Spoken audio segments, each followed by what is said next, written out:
श्री मैत्रेय जी बोले, हे मुने, मैंने आपसे जो कुछ पूछा था वह सब आपने वर्णन किया। अब भृगु जी की संतान से लेकर संपूर्ण सृष्टि का आप मुझसे फिर वर्णन कीजिए। श्री पराशर जी बोले, भृगु जी के द्वारा ख्याति से विष्णु पत्नी लक्ष्मी जी और धाता विधाता नामक दो पुत्र उत्पन्न हुए। महात्मा मेरु की आयति और नियति नामनी कन्या भ्राता धाता और विधाता की स्त्रियां थीं। उनसे उनके प्राण और मृकुंड नामक दो पुत्र हुए।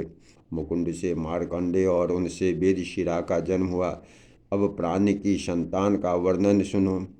प्राण का पुत्र द्युतिमान और उसका पुत्र राजवान हुआ। हे महाभाग, इस राजवान से फिर भृगु वंश का बड़ा विस्तार हुआ। मारीचि की पत्नी शंभूतिनी ने पौर्णमास को उत्पन्न किया। उस महात्मा के वीरजा और पर्वत दो पुत्र थे। हे द्विज, उनके वंश का वर्णन करते समय मैं उन दोनों की संतान का वर्णन करूँ। अंगिरा की पत्नी स्मृति थी। उसके सिनी वाली कुहू, राका और अनुमति नामक कन्याएं हुई। अत्रि की भार्या अनुसुईया ने चंद्रमा, दुर्वासा और योगी दत्तात्रेय इन निष्पाप पुत्रों को जन्म दिया।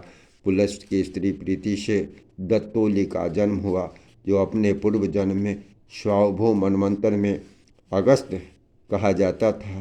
प्रजापति पुलह की पत्नी क्षमा से कर्दम, उर्वरियान और सहर्षनुष ये तीन पुत्र हुए। क्रतु की संतति नामक भार्या ने अंगूठे के पड़ुओं के समान शरीर वाले तथा प्रखर सूर्य के समान तेजस्वी वाल खिल्यादि 60,000 ऊर्ध्वरेता मुनियों को जन्म दिया। वशिष्ठ की ऊर्जा नामक स्त्री से रत्र, रज, गोत्र, ऊर्ध्वबाहु, श्रवण,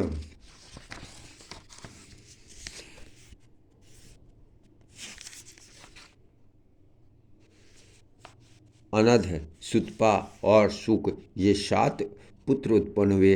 ये निर्मल स्वभाव वाले समस्त मुनिगण तीसरे मनवंतर में सप्तर्षि हुए। हे द्विज, अग्नि का अभिमानी देव जो ब्रह्मा जी का ज्येष्ठ पुत्र है, उसके द्वारा स्वाहा नामक पत्नी से अति तेजस्वी, पावक, पावमान और जल को भक्षण करने वाली शुचि ये 3 पुत्र हुए। इन तीनों के प्रत्येक के 15-15 पुत्र के क्रम से 45 संतानें हुई। पिता अग्नि और उसके 3 पुत्रों को मिलाकर ये सब अग्नि ही कहलाते हैं। इस प्रकार 49 अग्नि कहे गए।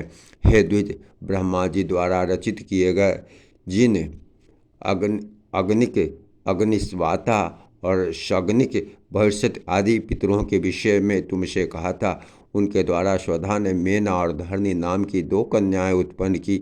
ये दोनों ही उत्तम ज्ञान से संपन्न और सभी गुणों से युक्त ब्रह्मवादिनी तथा योगिनी थी। इस प्रकार दक्ष कन्याओं की वंश परंपरा का वर्णन किया।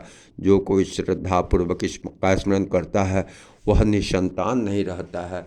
प्रेम से बोलिए श्री लक्ष्मी नारायण विष्णु भगवान की जय। जय सिया राम, जय जय सिया राम। श्री लक्ष्मी नारायण विष्णु भगवान नमो नमः।